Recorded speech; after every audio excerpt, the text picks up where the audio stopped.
बरादरान के लिए बड़ी खुशखबरी। नैब ने तमाम केसेस बंद कर दिए।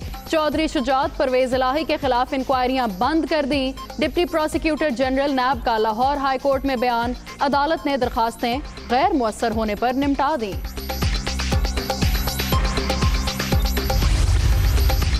Money laundering reference. Shahbaz Sharif और हमजा शहबाज लाहौर की एहतसाब अदालत में पेश।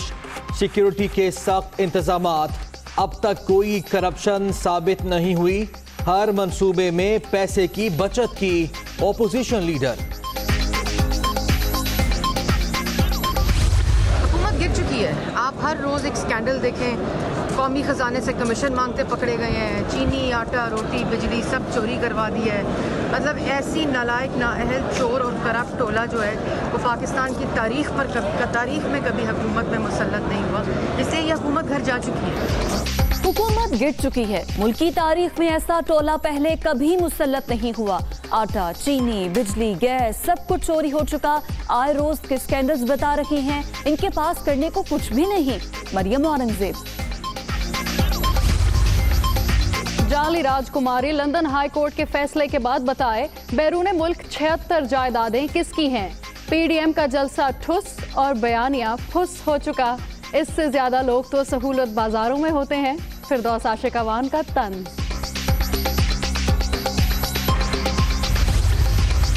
पीपल्स पार्टी और नून लीग के अकाउंट्स की स्क्रूटनी का अमल जारी। गुज़िश्ता 5 साल के अकाउंट्स की जांच पड़ताल होगी। मरियम नवाज कल झूठ बोलकर चलती बनी। अब तमाम जमातों को पार्टी फंडिंग का हिसाब देना होगा। फरूख हबीब की मीडिया टॉक।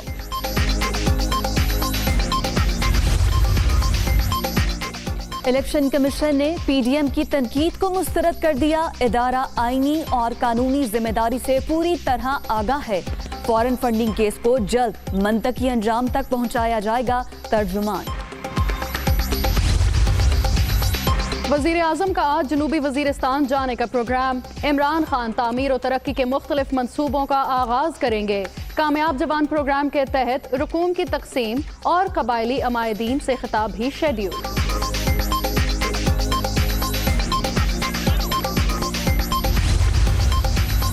ब्रॉडशीट स्कैंडल में पेशरफ। सुप्रीम कोर्ट या हाई कोर्ट के रिटायर्ड जज की सरबराही में कमेटी तहकीकात करेगी। तहकीकात में रोड़े अटकाने वालों को भी शामिल तफ्तीश किया जाएगा। 3 रुकनी कमेटी की इब्तदाई सिफारिशात वजीर आज़म को पेश।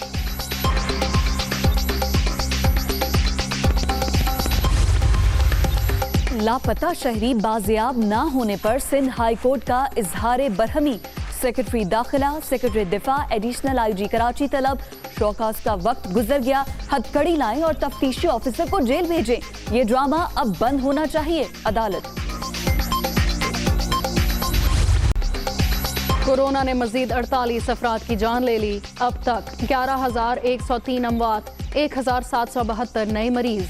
मोहलिक वायरस से अब तक 5,24,783 शहरी मुतासिर। एक्टिव केसेस की तादाद 35,163 हो गई।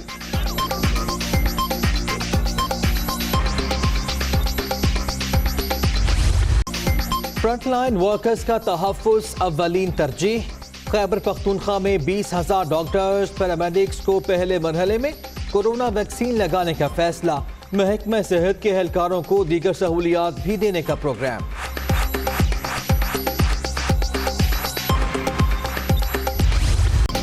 कराची में तजावुजात के खात्मे का मिशन शहरियों पर भारी। महमूदाबाद नाले के मुतासरीन को मुतबादिल जगह या मुआवजा नहीं मिल सका। 57 घरों के मालिकान बेयारो मददगार। हुकूमती वादे पूरे होने के मुंतजिर।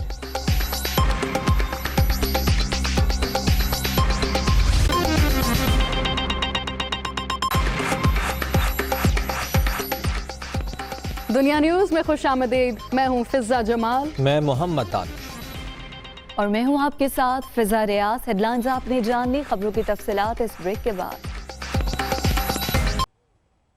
बुलेटिन के आगाज में बात करेंगे। चौधरी बरादरान को लाहौर हाई कोर्ट से बड़ा रिलीफ मिल गया है। डीजी नैब लाहौर ने लाहौर हाई कोर्ट में आमदन से ज्यादा असासों और मनी लॉन्ड्रिंग की इन्वेस्टिगेशन 20 साल बाद बंद करने का बयान दे दिया है। अदालत ने डीजी नैब के बयान के बाद चौधरी बरादरान की दरख्वास्तें निपटा दी हैं। में नैब की जानिब से दोबारा तहकीकात के खिलाफ चौधरी बरादरान की दरखास्तें। जस्टिस सदाकत अली खान की सरबराही में 2 रुकनी बेंच ने चौधरी शुजात हुसैन और चौधरी परवेज इलाही की दरखास्तों पर समाअत की। डीजी नैब लाहौर सलीम शहजाद ने अदालत में पेश होकर बयान दिया कि चौधरी बरादरान के खिलाफ आमदन से जायद असासों की इंक्वायरी में रेफरेंस के लिए मवाद मौजूद नहीं। नैब आमदन से जायद असासों की इन्वेस्टिगेशन बंद कर रहा है। चौधरी बरादरान और उनके खानदान के खिलाफ नैब ने 2000 में आमदन से जायद असासों की इंक्वायरी शुरू की थी। इल्जाम लगाया गया कि चौधरी बरादरान ने आमदन से जायद असासे बनाए और मनी लॉन्ड्रिंग की। चौधरी बरादरान ने नैब की जानिब से दोबारा तहकीकात के खिलाफ लाहौर हाई कोर्ट से रुजू किया था। लाहौर हाई कोर्ट ने डीजी नैब के बयान की रोशनी में चौधरी बरादरान की नैब के खिलाफ दरखास्तें निपटा दी। नैब लाहौर इससे कबल चौधरी बरादरान के खिलाफ गैर कानूनी भर्तियों और बैंक नादहिंदगी की तहकीकात भी बंद कर चुका है। आमदन से जायद असासों की इंक्वायरी के लिए गुजरात के एक रहायशी ने नैब को दरखास्त दे रखी थी। मुस्लिम लीग नून की तर्जुमान मरियम औरंगजेब कहती हैं कि मुल्क पर नाअहल टोला मुसल्लत है। हर रोज हुकूमत का एक नया स्कैंडल सामने आता है। ये कौमी खजाने से कमीशन मांगते हुए पकड़े गए, चीनी आटा सब चोरी करा दिया। गिर चुकी है। आप हर रोज़ एक स्कैंडल देखें, कौमी ख़जाने से कमीशन मांगते पकड़े गए हैं, चीनी आटा रोटी बिजली सब चोरी करवा दी है। मतलब ऐसी नालायक नाअहल चोर और करप्ट टोला जो है वो पाकिस्तान की तारीख में कभी हुकूमत में मुसल्लत नहीं हुआ, इसलिए यह हुकूमत घर जा चुकी है। फिरदौस आशिक अवान की जानिब से ट्वीट आया है जिसमें उनका कहना है कि पीडीएम का जलसा ठुस और बयानिया फुस हो चुका है। जाली राजकुमारी बताए अमेरिका, बरतानिया, पाकिस्तान और सऊदी अरब में अरबों रुपए की 76 जायदादें किसकी हैं? ये भी कहा कि इसमें उनका कितना हिस्सा है। मावन खुसूसी फिरदौस आशिक अवान ने ट्वीट में कहा कि जाली राजकुमारी बताए कि अमेरिका, बरतानिया, पाकिस्तान और सऊदी अरब में अरबों रुपए की 76 जायदादें किसकी हैं और अपने मफरूर भाइयों की मुख्तार खास होने के नाते इन जायदादों में उनका कितना हिस्सा है। हुकूमत के फ्री हैंड और बगैर किसी रुकावट के पीडीएम के झूठ की गर्दान पर मबनी रोना धोना तो हो गया, लेकिन 11 जमातों ने मिलकर जितने लोग इकट्ठे किए इससे कहीं ज्यादा तादाद में लोग सहूलत बाजारों में मौजूद होते हैं। खबर आपको दें कि भारत फिल्मों में भी आज़ादी के नारों से खौफजदा है। हिंदुस्तान की फिल्म इंडस्ट्री भी बीजेपी के ज़ेर अताब है। आपको बताते चले कि वेब सीरीज तांडव के खिलाफ मोदी हुकूमत ने एफआईआर काट ली है। फिल्म साजों और फनकारों को मुआफ़ी मांगने पर मजबूर होना पड़ा। वेब सीरीज में मकबूजा कश्मीर में लगाए जाने वाले आज़ादी के नारों से मुमासिलत, किसान तहरीक के एहतजाज की तर्ज पर डायलॉग्स, खाके शामिल होने पर एफआईआर काटी गई है। मुंतजमीन को गैर मशरूत मुआफ़ी मांगने पर मजबूर कर दिया गया है। और आपको बताते चलें कि मुआफ़ी मांगने पर मजबूर किया जा रहा है मोदी हुकूमत, जो कि डर चुकी है फिल्मों से भी।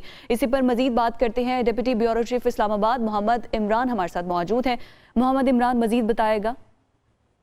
जी बिल्कुल, हिंदुस्तान की फिल्म इंडस्ट्री जो है वो बीजेपी के मुकम्मल ज़ेरे एताब आ चुकी है और शाइनिंग इंडिया का असल चेहरा जो कि मकरू चेहरा है वो भी इस हवाले से सामने आ चुका है। वह तांडव नामी ये नेटफ्लिक्स के ऊपर ये फिल्म थी जिसके ऊपर फिल्म साजों और अदाकारों को माफी मांगने पर मजबूर होना पड़ा और फिल्म तांडव जो है नेटफ्लिक्स पर जारी की गई। फिल्म के मरकजी किरदार सैफ अली खान और डिम्पल कपाड़िया थे। इसमें ये एफआईआर इस बुनियाद पर काटी गई कि इसमें शामिल किरदारों की जो किरदार इसके अंदर मौजूद हैं और जो इसमें जो है वो हिंदुओं की जो है वो मजहबी उसके हवाले से जज्बात मजरूह हुए हैं, तो इस हवाले से ये एफआईआर जो है वो काटी गई और ये कहा जा रहा है फिल्म मुंतजमीन को कि गैर मशरूत तौर पर माफी मांगे। ये अब पहला वाकया नहीं है, इससे पहले भी बॉलीवुड के जितने भी लोग थे, खसूसी तौर पे जो मुसलमान अदाकार हैं वहाँ पे उनके ऊपर जो है ड्रग्स के इस्तेमाल का 3-4 माह जो है वो पूरी एक कैंपेन लॉन्च की गई और इसी हवाले से फिल्म इंडस्ट्री को